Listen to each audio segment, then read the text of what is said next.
వారి భవిష్యత్తును మార్చడం. ఆపరేషన్ నేపాల్ ద్వారా నేపాల్లో చిక్కుకుపోయినటువంటి తెలుగు వారిని వాపస్ రప్పించి వారి ప్రాణాలను కాపాడటంలో రియల్ టైం గవర్నెన్స్ ద్వారా ఏ విధమైతే నిబద్ధత చూపించారు.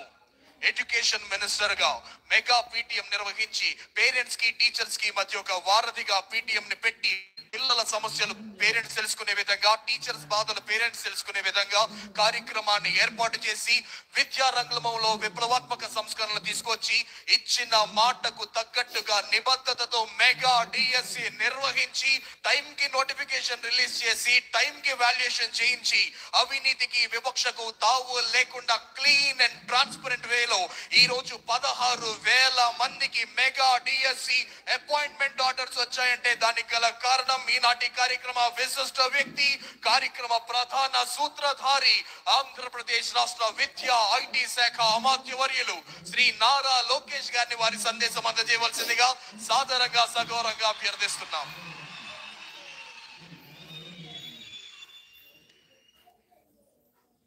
గురు బ్రహ్మ గురు విష్ణు గురు దేవో మహేశ్వర గురు సాక్షాత్ పరబ్రహ్మ తస్మై శ్రీ గురువే నమః. ఈ కార్యక్రమం ప్రారంభించే ముందల ఇక్కడున్న ఉపాధ్యాయులందరి దగ్గర నుంచి నేను క్షమాపణ కోరాలనుకుంటున్నా. ఎందుకంటే ప్రభుత్వ విద్యా వ్యవస్థలో రాజకీయాలు దూరంగా పెడతానని హామీ ఇచ్చిన వ్యక్తి, కానీ ఈరోజు గౌరవ ముఖ్యమంత్రి చంద్రబాబు నాయుడు గారితో మేము నడిచినప్పుడు మా యువగలం పాట వేశారు. గౌరవ రాష్ట్ర ముఖ్యమంత్రి చంద్రబాబు నాయుడు గారికి, బీజేపీ రాష్ట్ర అధ్యక్షులు మాధవ్ గారికి, ఇక్కడికి రాలేకపోయినా నాకు అన్న సమానమైన పవన్ అన్న గారికి, మీ అందరి బాలయ్య, నా ఒక్కడికే ముద్దల మావయ్య, గౌరవ బాలయ్య బాబు గారికి, ఈ సమావేశానికి విచ్చేసిన మంత్రులకు, ఎమ్మెల్యేలకు, అదే విధంగా మెగా డిఎస్సిలో షైనింగ్ స్టార్స్ అందరికీ పేరు పేరున నా హృదయపూర్వక నమస్కారాలు. ఇంట్లో మొదటి గురువు అమ్మ, హెడ్ మాస్టర్ దాని బడిలో గురువులు అమ్మ నాన్న అంత సమానం. అమ్మ నాన్న తర్వాత ఎక్కువ సమయం పిల్లలు ఉండేది గురువుల దగ్గర. ప్రపంచంలో ఒక గొప్ప ఆస్తి ఉంది. ఆ ఆస్తి ఎవరు మన దగ్గర నుంచి తీసుకెళ్లేరు, దాంట్లో వాటా అడగలేరు, లేదంటే దొంగలు ఇంట్లో పడి ఆ ఆస్తిని దోచుకోలేరు. ఆ ఆస్తి ఏంటి? ఆ ఆస్తి ఏంటి? విద్య.